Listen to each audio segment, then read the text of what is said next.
En esta enfermedad, que es una enfermedad indolente, se habían producido relativamente pocos avances en los últimos 20 o 30 años y se seguía tratando a los pacientes que necesitan y cumplen criterios de tratamiento, porque no a todas las leucemias linfáticas crónicas hay que tratarlas de entrada, a base de tratamientos de quimioterapia, y en los últimos años se había añadido el anticuerpo monoclonal anti-CD20 rituximab, fundamentalmente. También un nuevo anticuerpo monoclonal anti-CD20, que era el obinutuzumab. Desde hace aproximadamente pues como unos 7-8 años empieza pues a investigarse nuevas pequeñas moléculas que son dirigidas frente a lo que son las vías de señalización de los linfocitos B, y entre ellas pues hay el grupo probablemente más importante es el de los inhibidores de la tirosincina de Bruton, de los BTKIs, y entre ellos pues tenemos diversos. El primero de su clase fue ibrutinib, pero también hay otros. Y también es importante los inhibidores de BCL2, fundamentalmente el venetoclax. Hay algunos otras familias que también pues incorporaron, pero fundamentalmente estas dos, ¿no? Y estos tratamientos, pues lo que han supuesto, aparte de una mejora clara en la supervivencia libre de progresión de los pacientes y probablemente también de la supervivencia global que iremos viendo a largo plazo, sobre todo, como digo, es una toxicidad disminuida, una mejor tolerancia y, por tanto, calidad de vida para los pacientes con leucemia linfática crónica. Yo creo que son las características globalmente más importantes que podemos decir de estas nuevas terapias orales. Ya teníamos bastante información y, fundamentalmente, aparte de que han aparecido alguno nuevo de estas nuevas familias de inhibidores de tirosincina de Bruton, yo diría que fundamentalmente, por ejemplo, en el de segunda generación, que se llama calabrutinib, se han actualizado los datos de los ensayos clínicos de primera línea y de recaída refractario que se llaman Elevate-TN y el ensayo ASCEN, con un año más de seguimiento, y que bueno, vienen a poner de manifiesto también pues, unos datos muy buenos en cuanto a temas de eficacia y de seguridad. Pero yo creo que quizás, o de una forma relevante, lo que es la combinación o el tratamiento de combinación, por ejemplo, de ibrutinib con venetoclax en el estudio Captivate, que es un estudio en el que ya dos de estas moléculas de diferente clase que antes comentábamos, pues se dan juntas y con una intención de alcanzar respuestas profundas y de intentar pues, lo que se conoce como enfermedad mínima residual, pues está como uno de los objetivos de los tratamientos. Pues una de las cohortes de este ensayo, en concreto la cohorte de duración fija, se ha actualizado a 3 años, con resultados desde luego excelentes que se han comunicado tanto en el Congreso Americano de Oncología, en ASCO, como en el Congreso Europeo de la EJA. La historia de la LLC en este sentido pues es, yo diría que bastante monótona hasta hace unos 10 o 12 años. Sin embargo, ahora las cosas van cambiando mucho más rápidamente y todas estas nuevas drogas que veníamos utilizando se tienden a utilizar de forma combinada, y estos tratamientos combinados, como el Captivate, lo que va intentando es, por un lado, lograr tasas de respuesta mayores, lograr supervivencias mayores, intentar discontinuar los tratamientos durante tiempo y, por tanto, limitar la toxicidad de los fármacos, aunque ya son fármacos que tienen una toxicidad, hemos dicho, que francamente inferior a la de la quimioterapia, y también, ¿por qué no?, disminuir el coste, ¿no?, el coste económico, al ser tratamientos en este momento pues, más finitos, más recortados en el tiempo. Yo diría que es lo más importante que nos viene a poner de manifiesto, por ejemplo, el estudio Captivate. En la corte que se ha presentado a 3 años, pues fundamentalmente las tasas de respuesta completa, que esto no se suelen conseguir tantas, pues se acercan al 60%, en concreto están en un 57% de respuestas completas, con una enfermedad mínima residual que prácticamente alcanza el 80%, es decir, 4 de cada 5 pacientes tienen enfermedad mínima residual. Y a pesar, obviamente, de que son todavía estudios con un seguimiento corto en el tiempo, porque se ha presentado, como digo, la corte a 3 años de duración fija, 15 meses de tratamiento, los 3 primeros con ibrutinib y los 12 siguientes con la combinación de ibrutinib y de venetoclax. ofrecen tasas de supervivencia libre de progresión del 88% a 3 años y de supervivencia global del 98%. Todos estos datos que nos está proporcionando el estudio Captivate, todavía con las reservas que hay que tener al tener una mediana de seguimiento, como digo, de 3 años, pues vienen, yo creo, que a que intentemos buscar como objetivos en algunos casos, o ver ya en un futuro la posibilidad de curación de algunas leucemias linfáticas crónicas o quizás de muchas ellas, y por supuesto también la cronificación, intentando, como he dicho, evitar toxicidades indeseadas, evitar un gasto farmacéutico también en esta época en la que debemos ser lo más sostenibles posibles, y por supuesto intentando pues conjugar eficacia y seguridad, que es en el fondo lo que debemos hacer con los tratamientos en general de oncohematología, ¿no? El tratamiento con ibrutinib, de hecho, pues es uno de los fármacos que la Organización Mundial de la Salud ha incluido como esenciales dentro de su catálogo, y que cumplen realmente, pues yo diría que unas decenas o unas centenas de fármacos a lo largo de la historia, y viene a poner de manifiesto que desde luego pues es un fármaco absolutamente fundamental, como lo es fundamental este grupo o esta inhibición de la tirosincina de Bruton en la leucemia linfática crónica, y no solo en leucemia linfática crónica, sino también en otras enfermedades, como se está ensayando, por ejemplo, el linfoma de células del manto, la macroglobulinemia de Waldenström, etcétera, otras neoplasias de célula B. Este tipo de linfoma de células del manto pues es uno de los peores linfomas no hodgkinianos de célula B.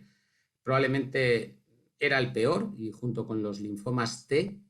son los linfomas con peor supervivencia.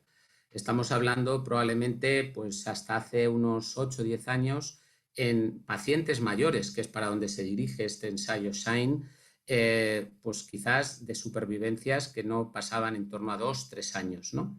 Hoy en día lo que se ha planteado en este estudio es hacer lo que sería una inmunoquimioterapia con bendamustina, rituximab, y un tratamiento de mantenimiento con rituximab en una de las ramas, y en la otra exactamente lo mismo, pero añadiendo además ibrutinib.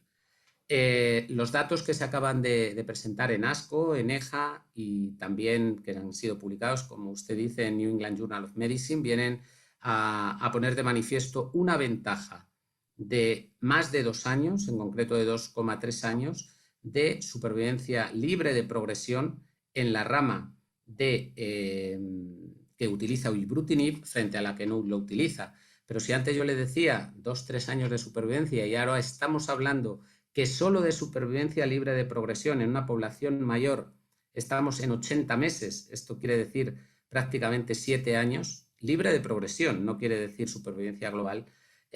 Yo creo que el cambio es claramente, y la ventaja de nuevo, y cómo yo creo que lo bonito de la investigación en medicina es cómo poco a poco vamos consiguiendo hitos nuevos. Es difícil, evidentemente, el tema del cáncer, llegar a una curación, el dar con la varita mágica, pero el ir poco a poco ganando terreno al cáncer, pues desde luego es un tema muy estimulante. Y lo es además desde el punto de vista de que en este estudio pues hemos participado un número importante de centros españoles. Yo he tenido el privilegio de ir como autor en esta publicación. Y pues como decía, por ejemplo, el doctor Michael Wan, que fue el que presentó los datos tanto en ASCO como en EJA, se viene un poco incluso a ver o a plantear que pueda ser en un futuro próximo pues un nuevo estándar, sobre todo en el paciente mayor, y quizás también poder incluir este fármaco en algunos de los esquemas de tratamientos del paciente joven con linfoma de células del manto. Desde luego, datos yo creo que muy buenos, que veremos un poco en los próximos años cómo se van introduciendo y cómo van haciendo cambiar en el día a día, porque el ensayo clínico luego tiene que transformarse en vida real, en posibilidad de ventajas para nuestros pacientes con esta enfermedad, que digo que es bastante, digamos que mala desde el punto de vista pronóstico, ¿no? Llevamos unos cuantos años que sabemos, incluso ya en la época de la inmunoquimioterapia, que los pacientes que alcanzan, aunque eran menos, lógicamente, en esta época de la inmunoquimioterapia, enfermedades profundas, enfermedad mínima residual negativa, Esto es considerar, por ejemplo, tanto en sangre periférica o en la médula ósea, se ha adoptado, digamos que el convenio de que haya por debajo de cada 10.000 células, menos de una célula sea un linfocito clonal, sea un linfocito, digamos, malo, un linfocito oncológico, en este caso de leucemia linfática crónica. Hoy en día, pues bueno, también hay ciertas investigaciones que vienen a poner de manifiesto, en vez de utilizar el 10 a la menos 4, es decir, una célula de cada 10.000, el 10 a la menos 5, una célula de cada 100.000 o incluso 10 a la menos 6, una de cada millón. Pero bueno, fuera de esto, fundamentalmente se ha visto que los enfermos que tienen o que alcanzan enfermedad mínima residual tienen tasas de supervivencia libre de progresión mucho mejor. ¿Qué ocurre? Que todavía hoy en día en nuestras guías que seguimos habitualmente en la leucemia linfática crónica están emitidas por el International Working Group de CLL, el Grupo Internacional de Estudio de la LLC, pues no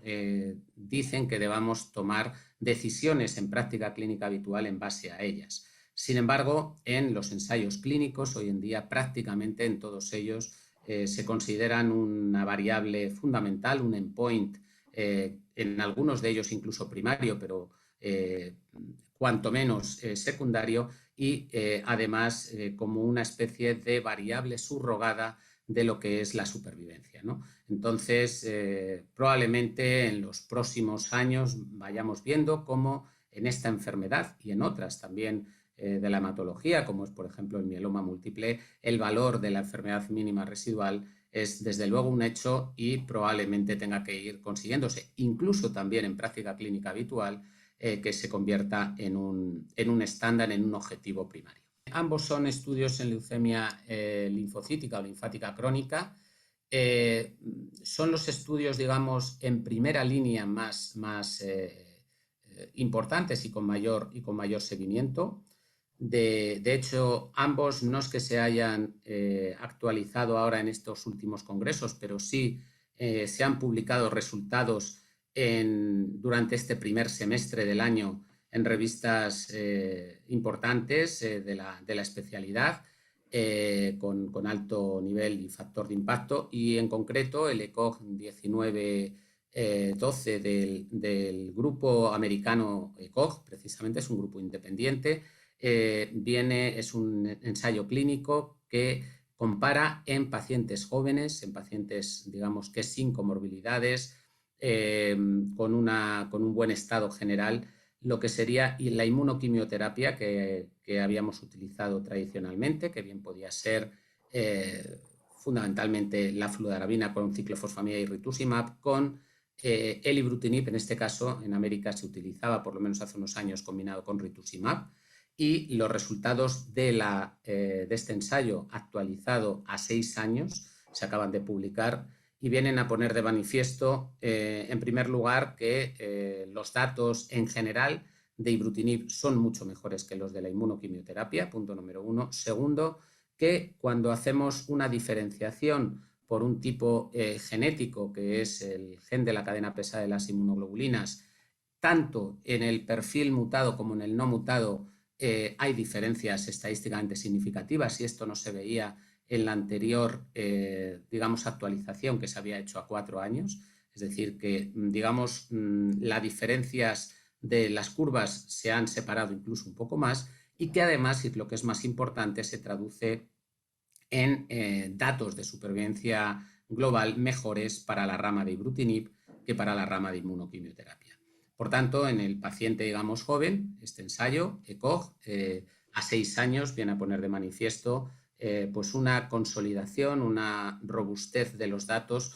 pues mayor de la que ya se había producido, lógicamente, en el momento de publicación del primero de los artículos y luego de la siguiente actualización. El Resonate 2 es el ensayo en primera línea en el paciente mayor, digamos, ¿no? En el paciente con comorbilidades, con otras enfermedades, ¿no? Y en este caso, se han actualizado los datos a 8 años también, y de nuevo, pues yo creo que el dato fundamental es que todavía a prácticamente 7 años y pico no se ha alcanzado la mediana de supervivencia libre de progresión. Es decir, que cerca de un 60% de los pacientes todavía, en principio, que estaban utilizando ibrutinib y que siguen continuando con el fármaco, no han tenido progresión o muerte durante este periodo de tiempo. Si esto lo tenemos en cuenta, que estamos hablando de una población ya mayor y demás, pues fundamentalmente vamos viendo cómo cambia el paradigma de lo que es el tratamiento. En este ensayo Resonate 2, la comparación, claro, estamos hablando de 8 años de seguimiento, más el diseño y tal. El comparador probablemente hoy en día no sería aceptable porque era clorambucil, un fármaco de quimioterapia oral, pero pues obviamente ya poco o prácticamente no utilizado, pero viene a decirnos de nuevo que con la quimioterapia ibrutinib es claramente superior y fundamentalmente con un tiempo ya de seguimiento que, como digo, llega a los 8 años y que viene a poner de manifiesto, pues fundamentalmente es esto, ¿no? Yo diría que la consolidación de los datos, la experiencia que se va cogiendo con el fármaco, el hecho de que pues, es un fármaco oral. En general, yo creo que con una curva de aprendizaje por parte de los hematólogos de todo el mundo muy buena y que nos viene pues, a que siga siendo el estándar o uno de los estándares de tratamiento en el tratamiento de estos pacientes con el LC. En general, las técnicas de NGS, de Next Generation Sequencing, yo creo que poco a poco también se van introduciendo en la rutina diaria. Esto hace pues 4 o 5 años prácticamente era ciencia ficción, costaba muchísimo dinero. Hoy en día probablemente pues es mucho más sencillo el planteárselas a nuestros pacientes casi en la práctica habitual. Y hay que tener todavía un cierto cuidado porque hay algunos, digamos que informaciones que debemos saber manejar, ¿no? Yo creo que ahora mismo, en cuanto a la toma de decisiones, probablemente la más importante de ellas es saber si los pacientes, en concreto con leucemia linfática crónica, tienen mutado o no un oncogen, que es el más, diría, que universal en los cánceres tanto sólidos como hematológicos y que confirma el pronóstico, que es las mutaciones de TP53. Estas mutaciones de TP53, cuando existen, desde luego que predicen un mal comportamiento de los pacientes y, por tanto, probablemente pues, sí que se necesiten tratamientos pues, un poco más dirigidos, y en este caso, por ejemplo, el de la LLC, los tratamientos con tirosinquinasa de Bruton continuados o los tratamientos de combinación, probablemente añadiendo 2 familias, etcétera, pues vayan por ahí un poco los tiros también de cara a un futuro próximo. Aparte de todo esto, hay un panel de genes afectos en la leucemia linfática crónica que no es muy abundante, es una enfermedad que tampoco tiene tantísimas mutaciones como puedan tener, por ejemplo, las leucemias agudas, pero que sí que algunas de ellas están relacionadas pues, con un peor comportamiento desde el punto de vista del pronóstico. Y luego hay, tal como le comentaba hace algunos minutos, básicamente 2 tipos de leucemias linfáticas crónicas, aquellas que tienen el patrón mutado del gen de la cadena pesada de las inmunoglobulinas. En este caso, diríamos que son linfocitos más maduros y, a pesar de que se ha mutado, tienen mejor pronóstico. Y las que son no mutadas para este gen, que aproximadamente son un 40-45% de los casos globales del LC, tienen un peor pronóstico. Todo esto hoy en día se puede hacer en un panel, en sangre periférica, no es obligatorio para nada hacerlo en la médula ósea, con lo cual también podemos al paciente, evidentemente, evitarle molestias innecesarias y, desde luego, que sigue siendo un campo de investigación creciente, pero desde el punto de vista de toma de decisiones, como digo, probablemente sí necesario estos 2 genes, tanto el gen de la cadena pesada de las inmunoglobulinas, IGHV, como fundamentalmente TP53, las mutaciones del gen TP53.